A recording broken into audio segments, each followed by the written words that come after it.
وعلى آل سيدنا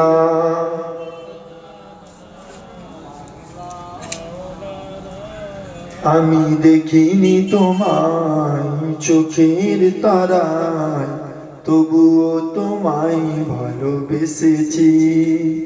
মনের এই ক্যানভাসে তোমার ছবি ভাসে, তোমার প্রেমে যেন পড়েছি।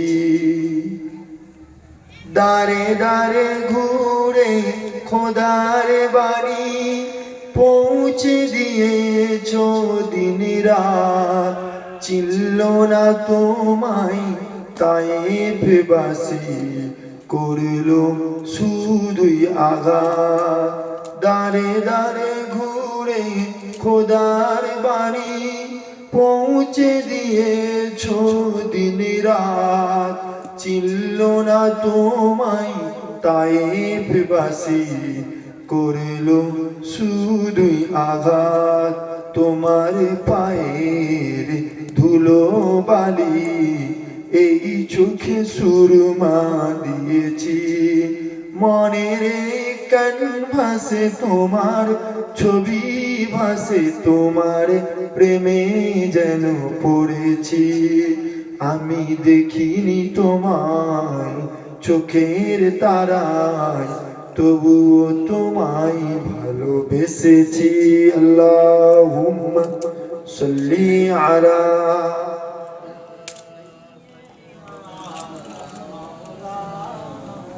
ওয়ালা আলি সাইয়্যিদিনা।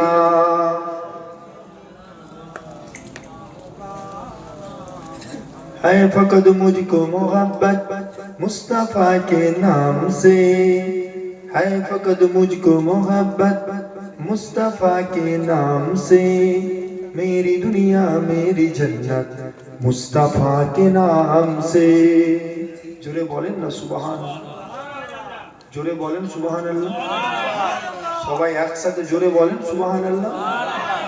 है फकत मुझको मोहब्बत मुस्तफ़ा के नाम से, है फकत मुझको मोहब्बत मुस्तफ़ा के नाम से।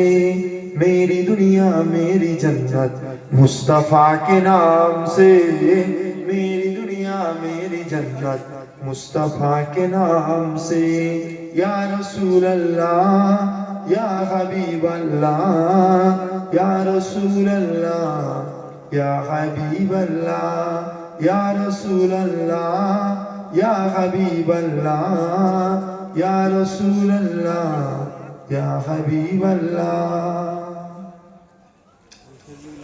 हो गई इस नाम से आदम की भी तौबा कबूल, हो गई इस नाम से आदम की भी तौबा कबूल। रब को है कितनी मोहब्बत, रब को है कितनी मोहब्बत मुस्तफ़ा के नाम से।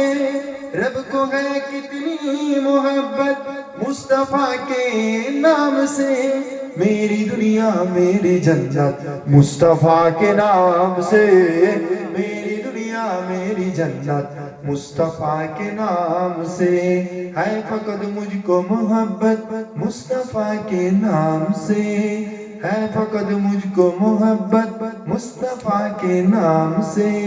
मेरी दुनिया मेरी जन्नत मुस्तफ़ा के नाम से। मेरी दुनिया मेरी जन्नत मुस्तफ़ा के नाम से। अल्लाहुम्मा सल्ली अला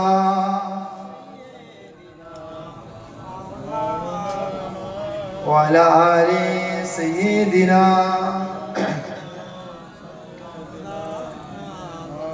कलमा ला इलाहा इल्लल्लाह, ला इलाहा इल्लल्लाह, ला इलाहा इल्लल्लाह मुहम्मदुर रसूलुल्लाह। अल्लाहुम्मा सल्ली अला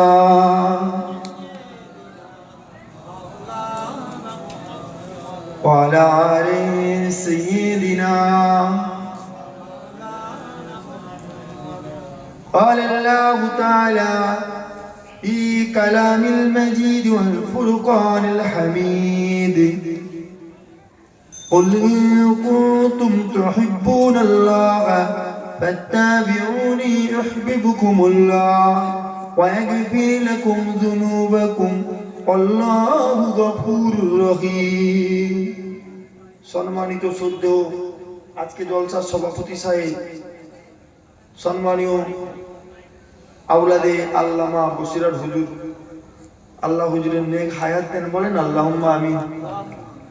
এবং আজকে জলসা আগত আওলাদে মুজাদ্দিদের জামাত, আজকে জলসা উলামায়ে কিরামগণ এবং আরো সম্মানিত আজকে মহল্লার মসজিদের ইমাম, আরো সম্মানিত আমার সম্মুখে বসে থাকা আমার মুরব্বী আব্বারা এবং আমার ভাইরা, সকলকে আমি গুনাহগার মোহাম্মদ সারমাদুল্লাহ আমি আমার তরফ থেকে জানাই সালাম ও মুবারকবাদ।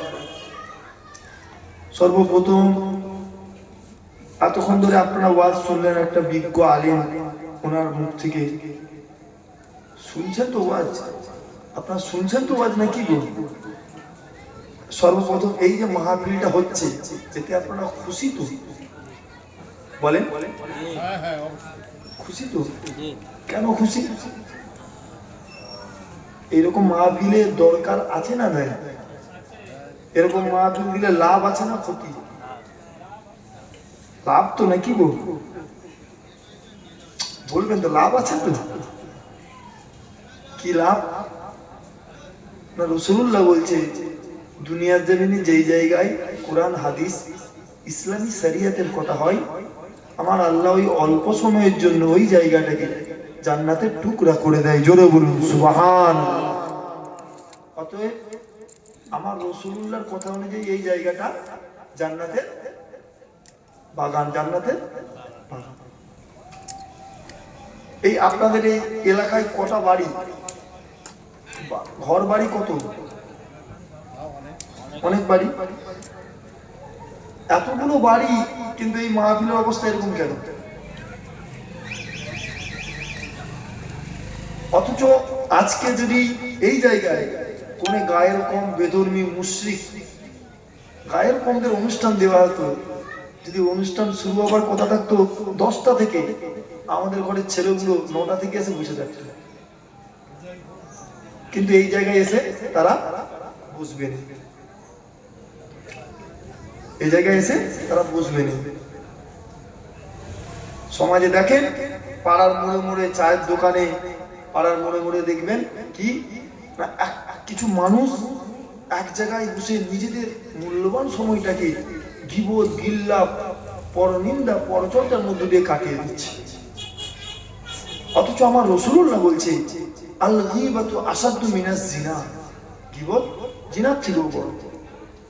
আপনি আপনার গ্রামে, আপনার এলাকায়, আপনার মহল্লায় একটা ছেলে যদি জিনা করে, গ্রামের মানুষ তাকে যেমন ঘৃণার নজরে দেখে, কিন্তু একটা মানুষ প্রকাশ্যে গীবত করছে, তাকে তার বিষয়ে মানুষ কিছু বলে। আমার রাসূলুল্লাহ বলছে গীবত জিনার থেকেও বড়। শুনছেন তো আপনারা? অতএব এই মাহফিলে এসে বসার দরকার অবশ্যই আছে। এত খরচা করেছেন, এত উলামায়ে কেরাম হুজুরেরা আসবে, ওয়াজ করবে, মাহফিল যদি খালি থাকে কি হবে? রাসূলুল্লাহর কথা অনুযায়ী এই জায়গাটা দুনিয়ার জমিনে জান্নাতের বাগান। দুনিয়ার জমিনে যেমন এই জায়গা জান্নাতের বাগান, আমার আল্লাহ পাক দুনিয়ার জমিনে আরেকটা জায়গা জান্নাতের বাগান করে দিয়েছে। দুনিয়ার জমিনে যেমন এই জায়গাটা জান্নাতের টুকরা, আমার আল্লাহ দুনিয়ার জমিনে ঠিক এইরকম আরেকটা জায়গাকে জান্নাতের বাগান করে দিয়েছে। ওই জায়গাটা কি? ওই জায়গাটা কোথায়? আল্লাহ নবী নিজে জানিয়েছে মা বাইনা বাইতি ওয়া মিনবারি রওজাতুম মিন রিয়াদিল জান্নাহ। আমার রাসূলুল্লাহ নিজে জানিয়েছে, আমার রাসূলুল্লাহ ঘর থেকে মদিনার মসজিদের মিম্বার, আমার রাসূলুল্লাহ যেই জায়গায় ইমামতি করতে, হুজুরের ইমামতি জায়গা থেকে হুজুরের বাড়ি পর্যন্ত যতখানি জায়গা আছে, ওই জায়গাটা জান্নাতের টুকরা। এই একটা জায়গা জান্নাতের বাগান কে বলেছে? রাসূলুল্লাহ বলেছে। আর একটা জায়গা কোথায়? না মদিনা শরীফ। আমার রাসূলুল্লাহ রওজা মুবারক থেকে হুজুর যেখানে থাকতেন, হুজুরের ঘর, এই রওজা থেকে ঘরের যতটা মাঝামাঝি সময় আল্লাহ ওই জায়গাটাকেও দুনিয়ার জমিনে জান্নাতের টুকরা করে দিয়েছে। জোরে বলুন সুবহান। হাজী সাহেবরা যেনারা যায় ওই জায়গায় ঢোকার জন্য একটা প্রতিযোগিতা হয়। আগে হতো, এখন সিস্টেম করে দিলাম সময় অনুযায়ী যাই। ঠিক ওখানে যেমন আমরা প্রতিযোগিতা করি, এই জায়গাটাতেও এসে আমাদেরকে বসতে হবে, আগে থেকে এসে বসে থাকতে হবে। এবার আপনি ভাবতে পারেন আপনার ভালো না লাগতে পারে, একটা বক্তব্য ওয়াজ করছে, একটা আলেম ওয়াজ করছে, আপনার পছন্দ নাও হতে পারে, কিন্তু এটা মাথায় রাখবেন যে ওই আলেমটা, ওই বক্তাটা আল্লাহ আল্লাহ রসুলেরই কথা বলবে, ঠিক না ভুল? এবার এই জায়গায় আপনারা যে এসে বসেছেন, এই জায়গায় বসলে কি লাভ? কি লাভ একটু সংক্ষেপে বলি।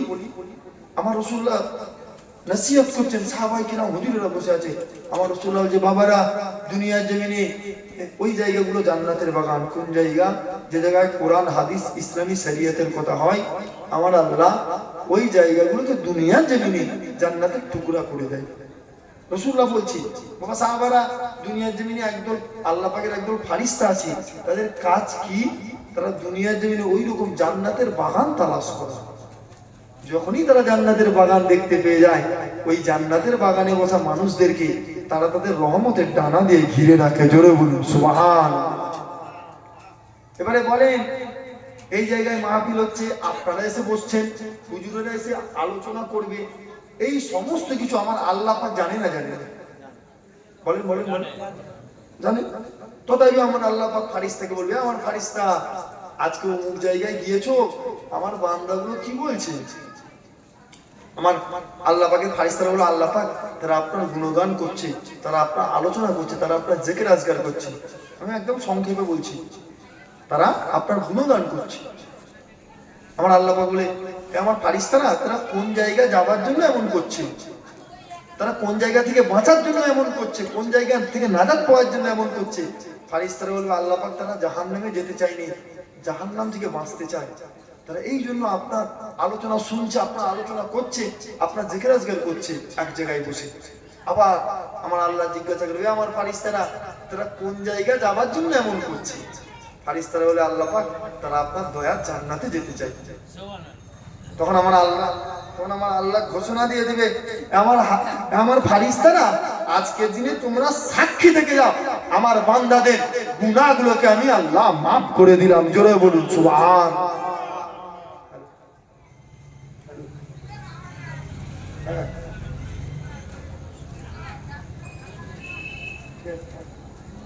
শুনছেন আপনারা? আমার আল্লাহ গুনাহগুলোকে মাফ করে দিলাম। এবার আপনারা এতগুলো মানুষ এসে বসছেন, আপনাদের এখানে কি নিয়তে এসে বসতে হবে? এখান থেকে বসে কি করতে হবে? না এখানে এসে বসছেন, প্রথম কথা আল্লাহ পাক মানুষ এবং জিনকে সৃষ্টি করেছে কেন? শুধুমাত্র তেনার ইবাদত করার জন্য। আমাদেরকে ইবাদত করতে হবে। ইবাদত কি? নামাজ, রোজা, হজ, যাকাত, দান, খয়রাত, ভালো ভালো কাজ, এগুলো ইবাদত।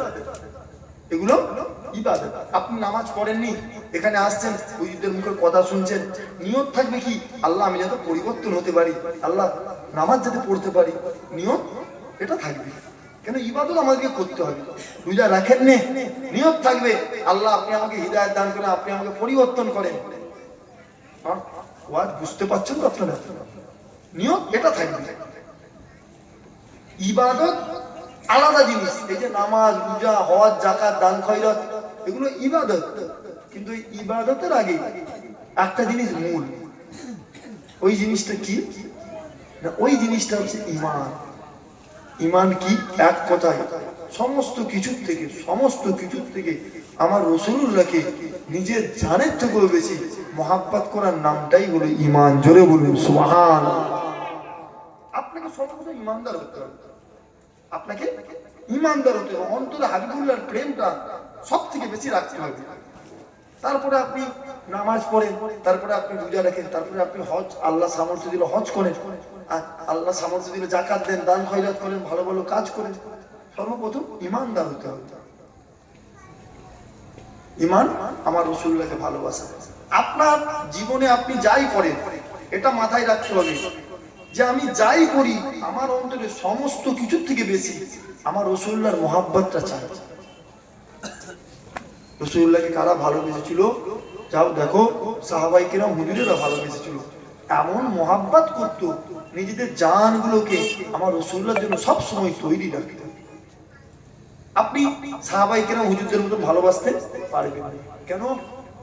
সাহাবায়ে কেরাম হুজুরেরা আমার রাসূলুল্লাহর জন্য জান কুরবান করে দিয়েছে। তাই তো আমার আল্লাহ কোরআনে বলছে রাদিয়াল্লাহু আনহুম ওয়া রাদুয়ান, আল্লাহ পাক তাদের উপরে রাজি, তারা আমার আল্লাহ পাকের উপরে রাজি। জোরে বলুন সুবহান। কিন্তু আমাদেরকে কি করতে হবে? আমরা ওনাদের মতন ভালো না বাসতে হবে, আমাদেরকে চেষ্টা করতে হবে ওনাদের দেখানো, ওনারা কেমন ভালোবেসেছিল ওই মোতাবেক চলতে হবে আমাদেরকে। শুনছেন তো আপনারা? আল্লাহ রাসূলের একজন মহাব্বতের সাহাবী হুজুর ছিলেন। সাহাবী হুজুরের নাম হলো হযরত সাদ রাদিয়াল্লাহু তাআলা।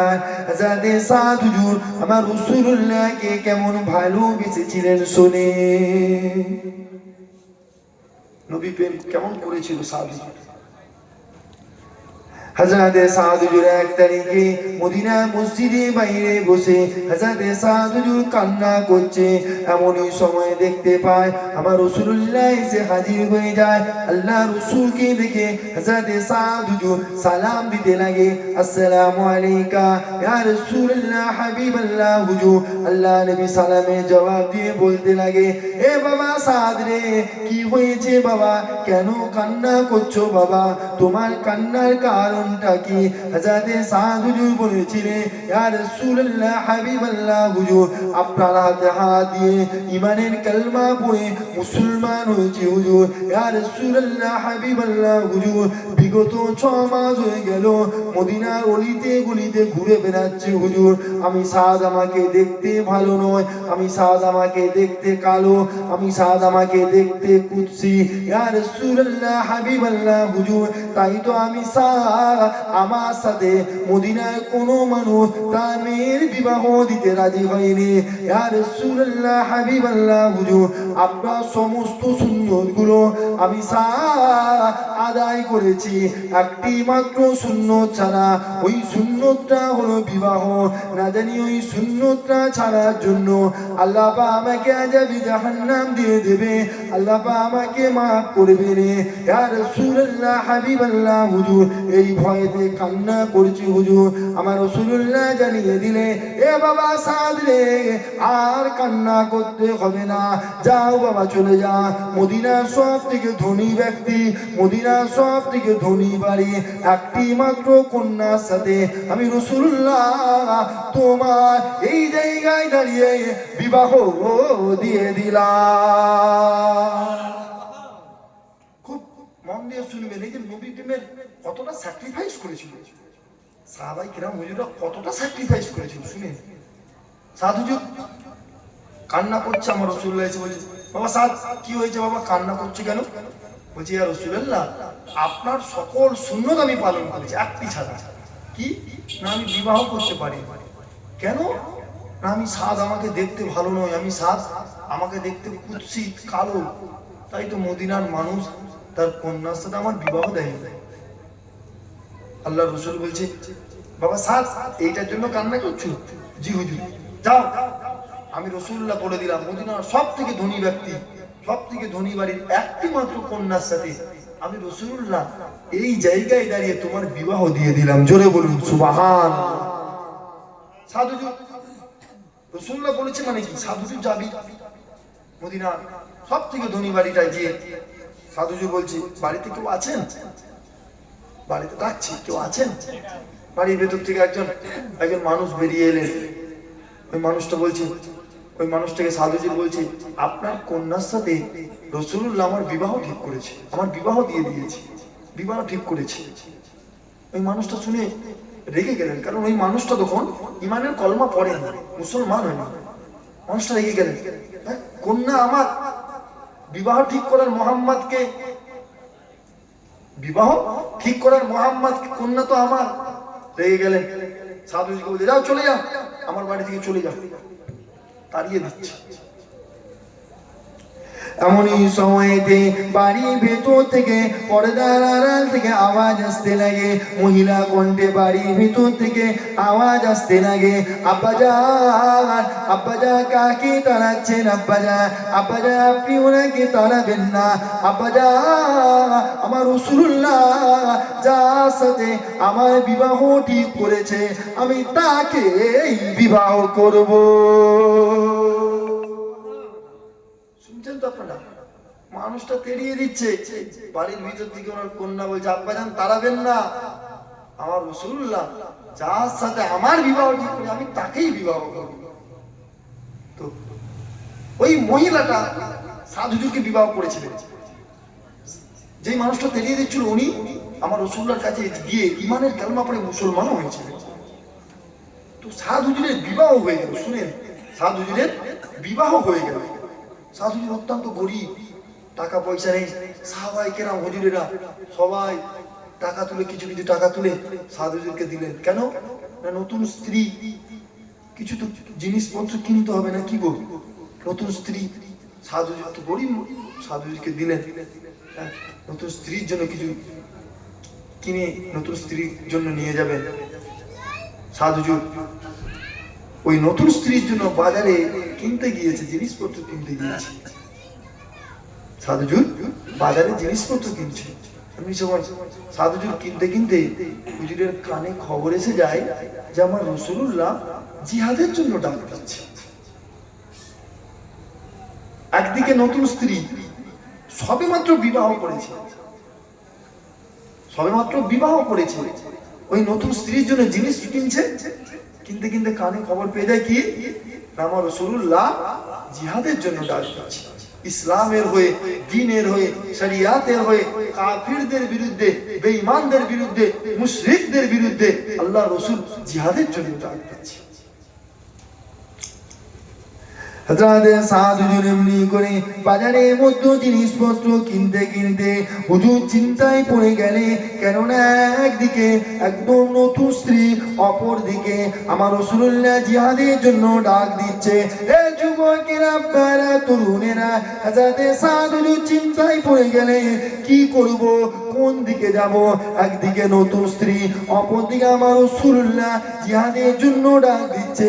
ইসলামের হয়ে কাফিরদের বিরুদ্ধে, মুনাফিকদের বিরুদ্ধে, বেঈমানদের বিরুদ্ধে জিহাদের জন্য আমার রাসূলুল্লাহ ডাক দিচ্ছে। এমনি করে হযরত সাদ হুজুর ভাবতে ভাবতে ভেবে নিলে, নতুন স্ত্রী নয়, আমি সাদ আমার রাসূলুল্লাহ ডাকে জিহাদের ময়দানে যাব। নতুন স্ত্রী নয়, আমি আমার রাসূলুল্লাহ ডাকে জিহাদের ময়দানে। একদিকে নতুন স্ত্রী, অপরদিকে সাদ হুজুর আল্লাহর রাসূলের ডাকে যুদ্ধের ময়দানে গিয়ে হাজির। সাদ হুজুর যুদ্ধের ময়দানে মুখে একটা কালো কাপড় বেঁধে যুদ্ধের ময়দানে গিয়েছে। কেন না, রাসূলুল্লাহ যদি চিনে নেয় যে আমার সাদ এসছে, সদ্য বিবাহ, নতুন বিবাহ করেছে, সাদ হুজুরকে তাড়িয়ে দিবে, যাও বাবা চলে যাও, তুমি তো এইমাত্র বিবাহ করলে। সাদ হুজুর মুখের মধ্যে একটা কালো কাপড় বেঁধে যুদ্ধের ময়দানে গিয়ে হাজির। যুদ্ধের ময়দানে গিয়ে বীর বিক্রমে যুদ্ধ করছে। কাফির মুশরিক বেঈমানদের বিরুদ্ধে ঈমানদারদের লড়াই হচ্ছে। সাদ হুজুর একটার পর একটা কাফিরগুলোকে জাহান্নামে পাঠিয়ে দিচ্ছে। বীর বিক্রমে যুদ্ধ হচ্ছে। এমনি সময় যুদ্ধ করতে করতে হযরত সাদ হুজুর ওই জায়গায় শহীদ হয়ে গেলেন। ইন্না লিল্লাহি ওয়া ইন্না ইলাইহি রাজিউন।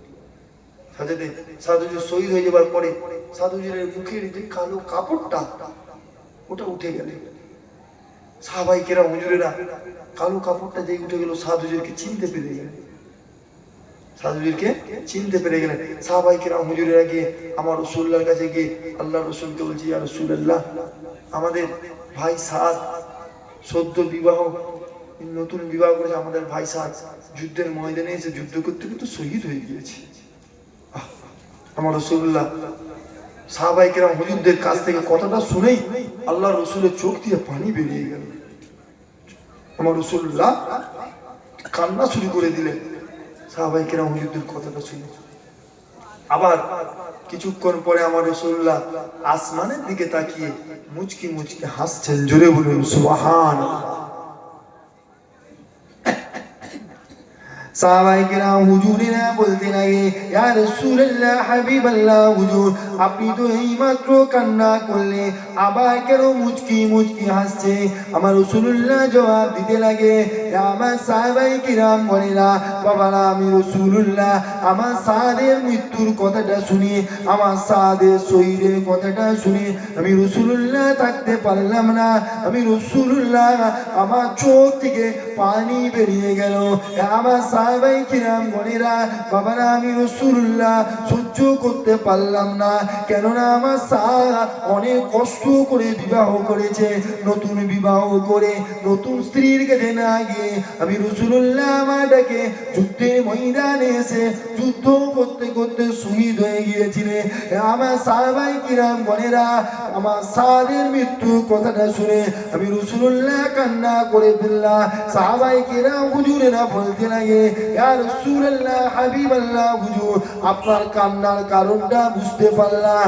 আপনি আবার কিছুক্ষণ পরে আসমানের দিকে তাকিয়ে মুচকি মুচকি হাসতে লাগলেন। আপনার হাসির কারণটা কি আমার রাসূলুল্লাহ জানাতে লাগে। আমার সাহাবায়ে কিরাম বলেরা, বাবারা আমি রাসূলুল্লাহ কান্না করলাম। আমি রাসূলুল্লাহ কান্নার পরে আসমানের দিকে তাকিয়ে দেখতে লাগি, আমার সাহ শহীদ হয়েছে ঠিকই কথা, আমার সাহ আল্লাহ জান্নাতি হয়ে গিয়েছে। আমার সাহ আল্লাহ জান্নাতি হয়ে গিয়েছে, আল্লাহর জান্নাতি মেহমান হয়ে গিয়েছে। আমার সাহ যেই জান্নাতে চলে গিয়েছে, আমার সাথকে ধরার জন্য আল্লাহর হুরেরা জান্নাতের মধ্যে নিজেদের মধ্যে প্রতিযোগিতা করতে লাগে। জোরে বলেন না সুবহানাল্লাহ। সাদ হুজুর শহীদ হয়ে গেলেন, রাসূলুল্লাহ দেখে, রাসূলুল্লাহ শুনে আমার রাসূলুল্লাহ কান্না করে দিলেন। সাহাবায়ে কেরাম হুজুররা বলছি, ইয়া রাসূলুল্লাহ আপনি কাঁদলেন, আবার আমার রাসূলুল্লাহ কান্না করে কিছুক্ষণ পরে আসমানের দিকে তাকিয়ে মুচকি মুচকি হাসছেন।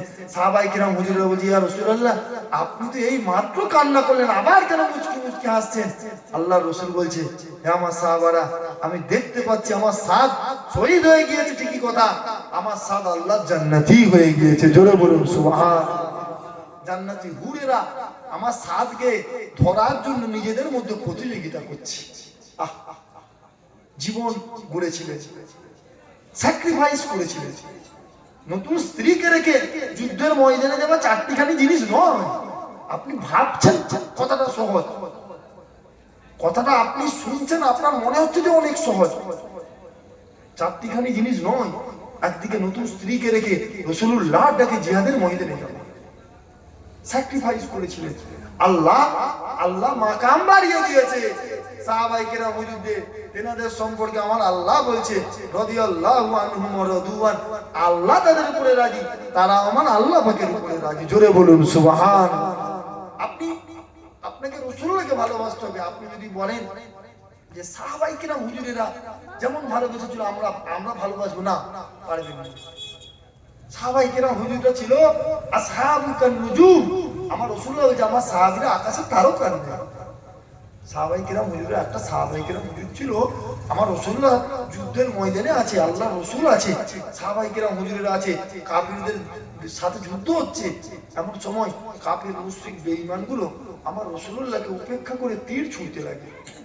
সাহাবী হুজুর সহ্য করতে না পেরে আল্লাহ রাসূলের সামনে দিয়ে দেয়, কাফেরগুলো তীর ছুঁড়ছে, সাহাবী হুজুর নিজের বুকের মধ্যে তীরগুলোকে নিচ্ছে। কাফেরগুলো তীর ছুঁড়ছে, সাহাবী হুজুর নিজের বুকের মধ্যে তীরগুলোকে নিচ্ছে। এমনি করে কিতাবে এসেছে সাহাবী হুজুরের বুকের মধ্যে ৭৯টা তীর লেগেছে, ৭৯টা তীর। রাসূলুল্লাহ শরীর মুবারকে একটা তীর লাগতে দেয়নি। জোরে বলুন সুবহানাল্লাহ। নিজের জান কুরবান হয়ে যায়, কিন্তু রাসূলুল্লাহ যাতে ঠিক থাকে, মহব্বতটা ওনাদের ছিল। আমাদেরকে ভালোবাসতে হবে। এবার আমরা কেমন ভালোবাসবো? আপনি যদি রাসূলুল্লাহকে প্রেম না করেন, আপনি যত নামাজ পড়েন, আপনি সারা জীবন নামাজ পড়েন, রোজা রেখে রেখে শরীর রুগ্ন করে দেন, রোগা হয়ে যান, আপনি হজ করেছেন, প্রতি বছর হজে যান, আপনি আপনি যাকাত দেন, যাই করেন, দান খয়রাত, ভালো ভালো কাজ, জিকির আজকার যাই করেন, আপনার অন্তরে যদি রাসূলুল্লাহর প্রেম না থাকে, আপনার নামাজ, রোজা, হজ, যাকাত, দান খয়রাত কিচ্ছু দাম নেই। এবার আমরা তাহলে কেমন প্রেম করবো, আমরা কেমন ভালোবাসবো? আপনার অসুবিধা হচ্ছে না কি? অসুবিধা হয়নি? একবার দরুদ শরীফ আল্লাহুম্মা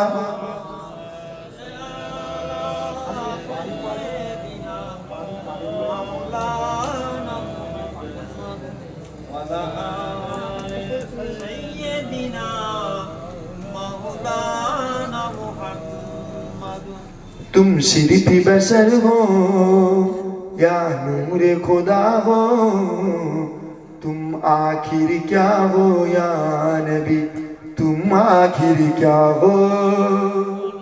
জোরে বলেন না সুবহানাল্লাহ। আপনারা আপনারা মনে নাচ রাত শুনতে ভালোবাসেন, নাচ শুনতে ভালোবাসেন, নাচ শুনতে ভালোবাসেন। মুরব্বীরা তো কিছু বুঝতেই পারে না, কি বলবো, কি বলা যায়, তাই ভালোবাসি না বলা যায়।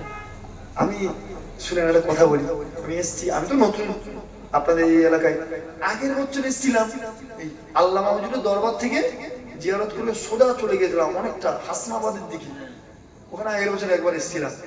আর এইসব এলাকায় তো নতুন, এবার ভাইরা বলছিল যে আপনি মাঝে মাঝে একটু নাচ পড়বেন। এবার আপনাদের অসুবিধা নেই তো নাচ পড়বেন? অসুবিধা নেই তো? মুখ থেকে তো আওয়াজই বেরাচ্ছে না। এই যতগুলো মানুষ আছে, আমি অমনি 24 ঘন্টা কম আছি বুঝলেন, 24 ঘন্টার অভিজ্ঞতা আমার মধ্যে নেই। কেন? আল্লাহ খানে মেদিনীপুরেই আমার বাড়ি, পূর্ব মেদিনীপুর, তো পূর্ব মেদিনীপুর, পশ্চিম মেদিনীপুর, হাওড়া জেলা, 3টে জেলায় অনেক আল্লাহ দেয়। 24 ঘন্টা কি জানেন তো, অনেক রাস্তা, বিরাট কষ্ট হয়ে আসছে। এটাই আপনাদের নাচ শুনলে অসুবিধা নেই তো? যাক, আরেকবার জোরে বলেন সুবহানাল্লাহ। এটা নাচ শোনা সুবহানাল্লাহ চাচা, জোর হবে বলায়, জোরে বলেন সুবহানাল্লাহ, আরো জোরে বলেন সুবহানাল্লাহ। আরে শুধু নাচ শুনবেন না, মাঝে মাঝে সুবহানাল্লাহ বলবেন। শুধু নাচ শুনবেন না, মাঝে মাঝে সুবহানাল্লাহ বলবেন, বলবেন তো? হ্যাঁ। तुम सिर्फ बशर हो या नूर खुदा हो, तुम आखिर क्या हो या नबी, तुम आखिर क्या हो। कुरान भी तुम्हारा खुद मदह सरा हो, तुम आखिर क्या हो या नबी, तुम आखिर क्या हो। जिब्रील बोले एक तारा देखा, फरमाया नबी ने वो तारा मैं था। बोलेन ना কবি কবি বলছে একদিন রাসূলুল্লাহ বসে আছে, জিবরাইল আমিন এসে বলছে, আল্লাহ রাসূল জিবরাইলকে বলছে, জিবরাইল তোমার বয়স কত, তুমি কি জানো? হযরত জিবরাইল বলছে, ইয়া রাসূলুল্লাহ আমার বয়স কত আমি জানি না, তবে আল্লাহ আমাকে সৃষ্টি করার পর আমি জিবরাইল আসমানের দিকে তাকিয়ে তাকিয়ে একটা নূর দেখতে পেতাম, একটা জ্যোতি দেখতে পেতাম, যেটা 70,000 বছর পর পর একবার করে উঠতো। আমি জিবরাইল ওই নূরটা 72,000 বার দেখেছি। জোরে বলুন সুবহানাল্লাহ। আমার রাসূলুল্লাহ বলছে, জিবরাইল তুমি কি জানো ওই নূরটাকে? তুমি কি জানো ওই নূরটাকে? জিবরাইল আমিন বলছি, ইয়া রাসূলুল্লাহ জানি না। আল্লাহ রাসূল বলছে, আরে জিবরাইল শোনো, ওই নূরটা আমি রাসূলুল্লাহ নিজে। জোরে বলুন সুবহানাল্লাহ। তাই কই বলছি, जिब्रील बोले एक तारा देखा, फरमाया नबी ने वो तारा मैं था। फिर तायर सिदरा ये सोच रहा हो, फिर तायर सिदरा ये सोच रहा हो, तुम आखिर क्या हो या नबी, तुम आखिर क्या हो। तुम सिर्फ बशर हो या नूर खुदा हो, तुम आखिर क्या हो या नबी, तुम आखिर क्या हो। वश्शम्सु गजरा वल्लैलु गजुल्फे वन्नज्मु गदंदा मा ज़ाग आँखें। जोरे बोलें ना सुबहानल्लाह। वश्शम्सु गजरा वल्लैलु गजुल्फे والنجم غدندا ما زاغ आंखें कुरान की सिपारों में जलवा नुमा हो कुरान की सिपारों में जलवा नुमा हो तुम आखिर क्या हो या नबी तुम आखिर क्या हो तुम सिर्फ बशर हो या नूरे खुदा हो तुम आखिर क्या हो या नबी तुम आखिर क्या हो अल्लाहुम्मा سيدنا مولانا محمد وعلى آل سيدنا مولانا محمد আমার মুরব্বী আব্বারা আমার ভাইরা আমি যেটা বলছিলাম যে আমাদেরকে তাহলে কিভাবে রাসূলুল্লাহকে মোহাব্বত করতে হবে আপনারা শুনছেন তো শুনেন কেন এই এত সুন্দর মাহফিল আপনারা দিয়েছেন এত খরচা করেছেন এই খরচাটার দাম আছে না নেই বলেন বলেন আপনি খরচা করেছেন বক্তা হুজুরদেরকে নিয়ে এসেছেন তারা ওয়াজ করবে আপনারা শুনবেন এবার আপনি এই জায়গা থেকে কি আশা করেন আশাটা কি করে যে আমি এই জায়গায় এতক্ষণ মাহফিলে বসলাম বাড়িতে যাব কিছু নেক আমল নিয়ে যাব ঠিক না ভুল যাতে আপনার গুনাহটা মা বই মাহফিলে এসে বসে এই আশা করেন তো কিন্তু এই সময়ে এই মাহফিল থেকে বসে মানুষরা যখন বাড়ি যায় তারা বেঈমান হয়ে বাড়ি যায় কি বললাম এই মাহফিল থেকে বসে ওয়াজ শুনে যখন মানুষজন বাড়ি যায় তারা বেঈমান হয়ে বাড়ি যায় এই যে মোহাব্বতের ব্যাপারটা বললাম আপনাদেরকে কিভাবে করবেন শুনে ভালো করে শুনে আপনি বড় আলেম বড় হুজুর বড় বক্তা মাথায় বড় টুপি মুখে বড় দাড়ি পরনে জুব্বা এরকম ভাবে স্টেজে মাহফিলে এসে ওয়াজ করে আপনি ভেবে নিয়েছেন যে ওয়াজ করেই মানে নবী প্রেমিক না এইরকম জায়গায় এসে বড় বড় বক্তা জলসা করতে করতে কি বলে ওয়াজ করতে করতে কি বলে আমার রাসূলুল্লাহ মুখ মুবারক থেকে নাকি দুর্গন্ধ বেরায় বলেন না নাউজুবিল্লাহ জোরে জোরে বলতে পারেন না নাউজুবিল্লাহ আমার রাসূলুল্লাহ মুখ মুবারক থেকে নাকি দুর্গন্ধ বেরায় আপনি কি কোরআন শরীফের আয়াত কি উদাহরণ দেয় কি দেয় না কুল ইন্নামা আনা বাশারুম মিসলুকুম হাবিব আপনি বলে দেন আমি আপনাদের মতন মানুষ খুব ভালো করে শুনবেন হাবিব আপনি বলে দেন আমি আপনাদের মতন মানুষ এবার আমরা ঘুমালে ঘুম থেকে ওঠার পরে আমাদের মুখে একটা দুর্গন্ধ আসে না আসে না বলেন বলেন আমরা ব্রাশ করি আমরা মিসওয়াক করি আমার রাসূলুল্লাহ কি করতেন মিসওয়াক করতেন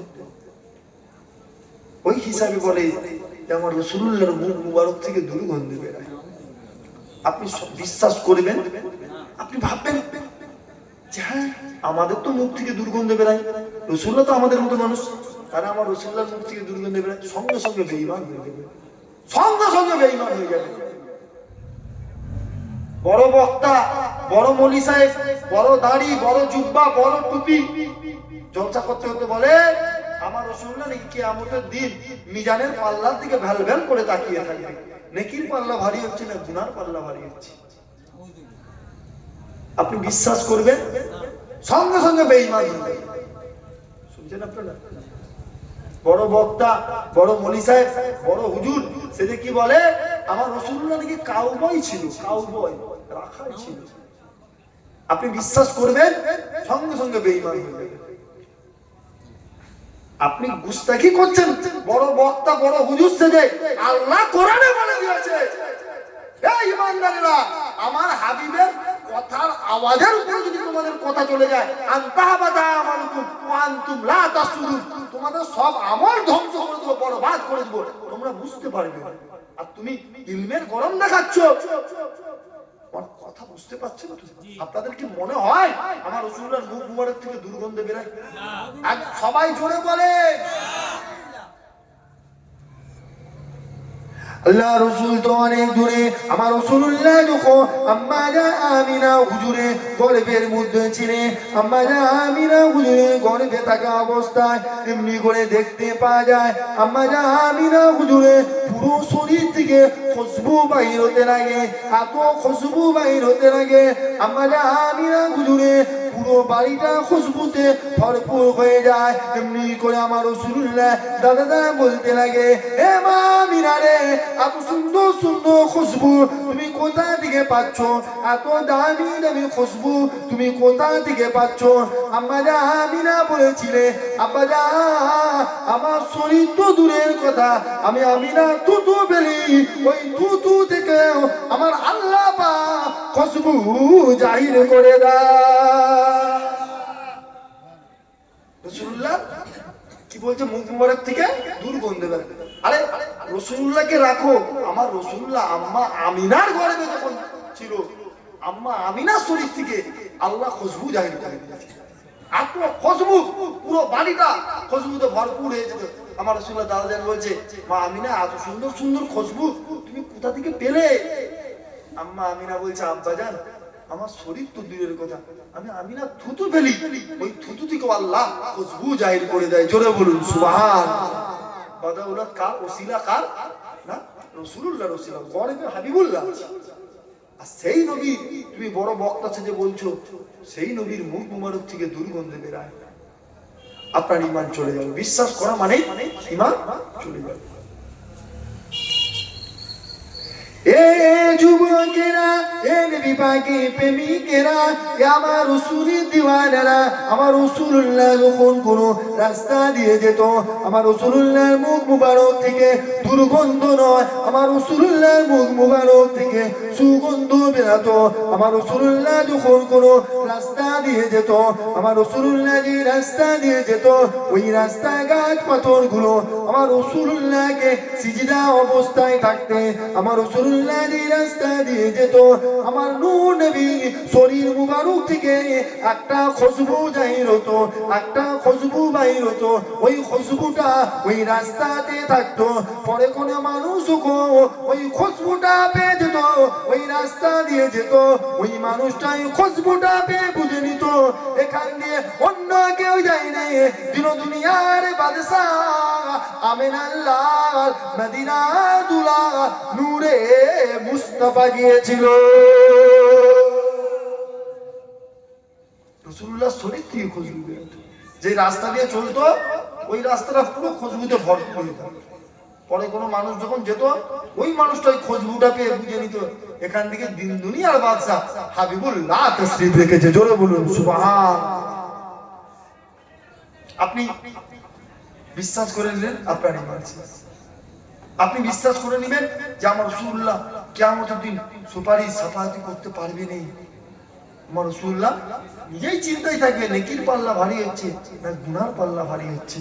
আপনি বিশ্বাস করে নেবেন, সঙ্গে সঙ্গে আপনি বেঈমান হয়ে যাবেন। আপনি বিশ্বাস করে নেবেন, আপনি আমার রাসূলুল্লাহ কাউবয় রাখাল, কেন ছোটবেলায় আমার রাসূলুল্লাহ বকরি চড়াতেন, ঠিক না ভুল? বিশ্বাস করে নেবেন, আপনি বেঈমান হয়ে যাবেন। আল্লাহ রসুল একটা ছোটবেলার কথা বলি, আমার রসুল একটা ছোটবেলার কথা মনে এসছে তখন বলি। আমার রসুল্লাহ ছোট ছিলেন, আম্মাজান হালিমা হুজুরের বাড়িতে ছিলেন, জানেন তো আপনারা? আম্মাজান হালিমা হুজুরের বাড়িতে আমার রসুল্লাহ ছিলেন। ওই সময় আম্মাজান হালিমা হুজুরের কন্যার সাথে আমার রসুল্লাহ জঙ্গলের মধ্যে বকরি চড়াতে যেতেন, গভীর জঙ্গলের মধ্যে বকরি চড়াতে যেতেন। কিছুদিন যাবার পরে একদিন হঠাৎ আম্মাজান হালিমা হুজুরের কন্যা আমার রাসূলুল্লাহর সাথে আছে, আমার রাসূলুল্লাহ কিছুদিন শরীরটা খারাপ হয়ে যায়, 2-4 দিন আর গভীর জঙ্গলের মধ্যে যেতে পারলেন না, বাড়িতে আছে। আম্মাজান হালিমা হুজুরের কন্যা একা বকরি নিয়ে গিয়েছে জঙ্গলে, গিয়েছে জঙ্গলের ভয়ঙ্কর পশু একটা এসে ওই বকরির পালের সব থেকে বড় বকরিটাকে টেনে নিয়ে চলে গিয়েছে। আম্মাজান হালিমা হুজুরের কন্যা খুব কষ্ট পেয়ে গেলেন, আম্মা বকাবকি করবে, বাড়িতে এসছে হালিমা হুজুরকে সব বললো, হালিমা হুজুর বকাঝকা করলো, হালিমা হুজুর খুব কষ্ট পেয়ে গেলেন। আর আমার রাসূলুল্লাহ তখন ছোট দাঁড়িয়ে আছে, শুনছে, হাবিবুল্লাহ শুনছে। রাসূলুল্লাহ বলছে আম্মাজান আপনি একবার আমাকে অনুমতি দেন, আমি দেখি জঙ্গলের মধ্যে গিয়ে আমার আম্মাজানের কে বকরিটা নিয়েছে একবার দেখি, আপনি অনুমতি দেন। আম্মা হালিমা বলছে বাবা তুমি তো ছোট, তুমি যাবে? আল্লাহ রাসূল বলছে আম্মাজান আপনি একবার দেন না অনুমতি, আমি একটু যাই। আম্মা হালিমা বলছে যাও বাবা সাবধানে যাও। আল্লাহ নবী আম্মাজানের বকরিটা কে নিয়েছে এটা জানার জন্য গভীর জঙ্গলের মধ্যে যাচ্ছে। আল্লাহ নবী গভীর জঙ্গলের মধ্যে গিয়ে একটা উঁচু জায়গার মধ্যে আমার রাসূলুল্লাহ দাঁড়িয়ে গেলে, আমার রাসূলুল্লাহ দাঁড়িয়ে বলতে লাগে এ গভীর জঙ্গলে ভয়ঙ্কর পশুরা আমার আম্মাজানের বকরিটাকে কে নিয়ে গেছো, আমার আম্মাজানের বকরিটাকে ফেরত দিয়ে যা। বলাটা শেষ হতে না হতে আমার রাসূলুল্লাহ দেখতে লাগে গভীর জঙ্গল থেকে ভয়ঙ্কর ভয়ঙ্কর পশুগুলো আমার রাসূলুল্লাহ কদম মুবারক के सामने से हाजिर হয়ে যায়। রাসূলুল্লাহ যেই বলেছে দেখতে পায় গভীর জঙ্গলে ভয়ঙ্কর ভয়ঙ্কর পশুগুলো আল্লাহ রাসূলের কদম মুবারকের সামনে এসে হাজির। আল্লাহ নবী এমনি করে দেখতে লাগে গভীর জঙ্গলে ভয়ঙ্কর পশুদের দিকে দেখতে লাগে, আম্মাজানের বকরিটাকে দেখতে পায়নি। আমার রাসূলুল্লাহ বলতে লাগে এ গভীর জঙ্গলে ভয়ঙ্কর পশুরা আমার আম্মাজানের বকরিটাকে কে নিয়ে গেছো, আমার আম্মাজানের বকরিটাকে ফেরত দিয়ে যায়। এমনি সময় দেখতে পাওয়া যায় গভীর জঙ্গল থেকে একটা ভয়ঙ্কর পশু আমার রাসূলুল্লাহ আম্মাজানের বকরিটাকে ঘিসড়ে ঘিসড়ে টেনে টেনে নিয়ে আসতে লাগে। ওই গভীর জঙ্গলে ভয়ঙ্কর পশু আমার রাসূলুল্লাহর কাছে এসে হাজির হয়ে যায়। আল্লাহ পাক জবানকে খুলে দেয়, ওই গভীর জঙ্গলে পশু বলতে লাগে আমার রাসূলুল্লাহকে সালাম দিতে লাগে আসসালামু আলাইকা ইয়া রাসূলুল্লাহ হাবিবাল্লাহ হুজুর। আল্লাহ নবী সালামের জবাব দিয়ে বলতে লাগে এ গভীর জঙ্গলে ভয়ঙ্কর পশু আমার আম্মাজানের বকরিটাকে কেন নিয়ে গেলে? তুমি কি জানতে না এটা আমার আম্মাজানের বকরি? তুমি কেনই বা আমার আম্মাজানের বকরিটাকে নিয়ে গেলে? ওই গভীর জঙ্গলে ভয়ঙ্কর পশু বলতে লাগে ইয়া রাসূলুল্লাহ হাবিবাল্লাহ হুজুর বেয়াদবি মাফ করবেন হুজুর, বেয়াদবি ক্ষমা করবেন হুজুর। আপনার আম্মাজানের বকরিটা আমরা নিয়েছি ঠিকই কথা, আপনার আম্মাজানের বকরি কোনো ক্ষতি করবার জন্য নেই নে। ইয়া রাসূলুল্লাহ হাবিবাল্লাহ হুজুর আপনি কিছুদিন যাবত গভীর জঙ্গলের মধ্যে আসতেন, আমরা আপনার নুরানি চাঁদ মুখটা দেখতাম, আমরা আপনার নুরানি চাঁদ মুখটা দেখে আমরা আমাদের দিদারের স্বাদ মিটিয়ে নিতাম। ইয়া রাসূলুল্লাহ হাবিবাল্লাহ হুজুর 2-4 দিন হয়ে গেল আপনি আর গভীর জঙ্গলের মধ্যে আসছেন না, আমরা আপনাকে দেখতে পাইনি, আমরা আপনার নুরানি চাঁদ মুখটা আর দেখতে পাইনি। ইয়া রাসূলুল্লাহ আমরা আপনার আম্মাজানের বকরি কোনো ক্ষতি করবার জন্য নেই নে, কেননা আমরা জানতাম আপনার আম্মাজানের বকরিটা নিলে আপনি ওই বকরির জন্য গভীর জঙ্গলের মধ্যে আসতে, আর আপনি যখন গভীর জঙ্গলের মধ্যে আপনার আম্মাজানের বকরিটা ফেরত নেওয়ার জন্য আসবে। ইয়া রাসূলুল্লাহ আমরা আপনার নুরানি চাঁদ মুখটা দেখে আমরা আমাদের দিদারের স্বাদ মিটিয়ে নেব। হুজুর ছোটবেলা আম্মাজান হালিমার বাড়ি হুজুরের বাড়িতে বকরি চড়াতেন, সেই নিয়ে আমি সমাজে বড় বক্তা, আমি বড় মলি সাহেব, আমি বড় আলেম, আমার বিরাট ইল। আমি বলছি আমার রাসূলুল্লাহ রাখাল ছিল, কাউবাই ছিল। আই শুনছেন আপনারা? শুনছেন তো নাকি গো? বলা যাবে তো রাখাল নাকি? বলা যাবে? বলা যাবে রাখাল বলা যাবে? বলবেন তো আপনারা রাখাল বলা যাবে? যদি গো আমার রাসূলুল্লাহকে রাখাল বলে সঙ্গে সঙ্গে বেঈমান হয়ে যাবে, কেননা রাখাল বলা যাবে না। আমার রাসূলুল্লাহ যখন আলোচনা করতে সাহাবায়ে কেরাম হুজুরেরা আমার রাসূলুল্লাহ আলোচনা শুনতে, সাহাবায়ে কেরাম হুজুরেরা যখন আমার রাসূলুল্লাহ কথা বুঝতে পারতো না, সাহাবা হুজুরেরা বলতে ইয়া রাসূলুল্লাহ হাবিবাল্লাহ হুজুর আমাদের দিকে দেখেন, আমাদের দিকে দেখেন, আমাদের দিকে খেয়াল করে। এটাতে আরবিতে রহিনা বলা হয়। সাহাবা হুজুরেরা বলতে, ইয়া রাসূলুল্লাহ হাবিবাল্লাহ হুজুর রাইনা, আমাদের দিকে দেখে। এই রাইনা আরেকটা মানে কি জানে? এই রাইনা আরেকটা মানে হলো রাখা। যখন সাহাবায়ে কেরাম হুজুরেরা বলতে, কাফির মুশরিক বেঈমান গুলো শুনে হাসাহাসি করতে লাগে।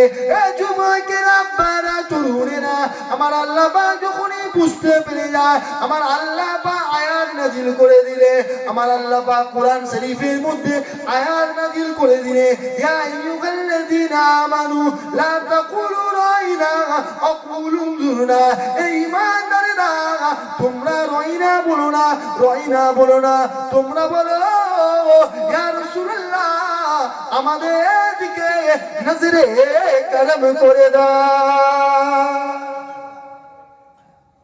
আমার ওয়াজ বুঝতে পারছেন তো? আপনি যত বড় নামাজি হন, আপনার মধ্যে যদি যারা পরিমাণ গুস্তাকে রসুলদের মহাব্বত থাকে, গুস্তাকে রসুল কারা?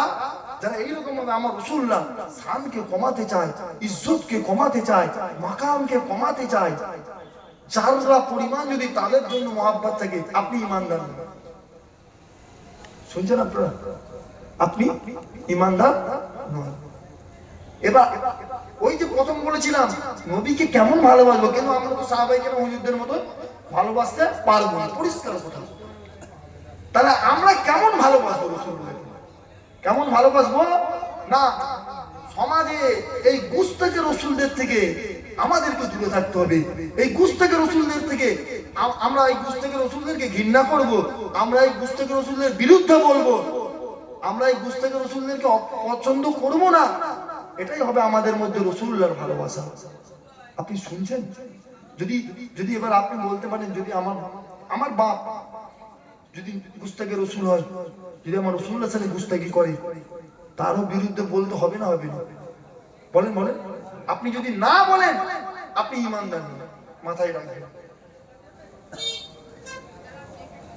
আমরা সমাজে কি জানেন তো, আমাদের এই সময় এখন যখন একটা কাফের, একটা মুশরিক রাসূলুল্লাহর সাথে গুস্তাকি করে, রাসূলুল্লাহর সাথে গুস্তাকি করে একটা কাফির, একটা মুশরিক, আমরা তার প্রতিবাদ করি না? করি না? বলেন বলেন বলেন। প্রতিবাদ করি তো? হ্যাঁ। আর যখন আমাদের ঘরে দাড়িওয়ালা, টুপিওয়ালা, মোল্লা সেজে আমার রাসূলুল্লাহর সাথে গুস্তাকি করে, আমরা তার প্রতিবাদ করি না? করতে হবে। আজকে আপনাদেরকে একটা ইতিহাস শুনিয়ে যাই, শুনেন। এটা কোনো হাদিস নয়, ইতিহাস বলছি, শুনেন। ব্রিটিশ পিরিয়ড, ইংরেজরা, আমার ভারতবর্ষের কথা, ব্রিটিশ পিরিয়ড। আপনি ভাবছেন যে গুস্তাকে রসুলদের নিয়ে প্রতিবাদ করতে হলে আমাকে বড় হুজুর হতে হবে, বড় বক্তা হতে হবে, বড় মনি সাহেব হতে হবে, বড় পীর সাহেব হতে হবে? না, আপনার অন্তরে হাবিবুল্লাহর প্রেম থাকলেই আপনি প্রতিবাদ করতে পারবেন। ব্রিটিশ পিরিয়ড, ওই সময়ে একটা গুস্তাকে রসুল, আমার রাসূলুল্লাহ সাল্লাল্লাহু আলাইহি ওয়াসাল্লাম গুস্তাকিমূলক একটা বই লিখেছিল। একটা ভালো করে শুনেন কেমন রাসূলুল্লাহকে মহাব্বত করেছিল। 19 বছর বয়সের যুবক, 19 বছর বয়সের যুবক, মুখে দাঁড়িয়ে ছিল না মিয়া। বাপ বক্তা নয়, বাপ আলেম নয়, বাপ হুজুর নয়, বাপ পীর সাহেব নয়, বাপ হাফেজ সাহেব নয়, বাপ কাঠের কাজ করতো। ওই 19 বছর বয়সের যুবক, উনিও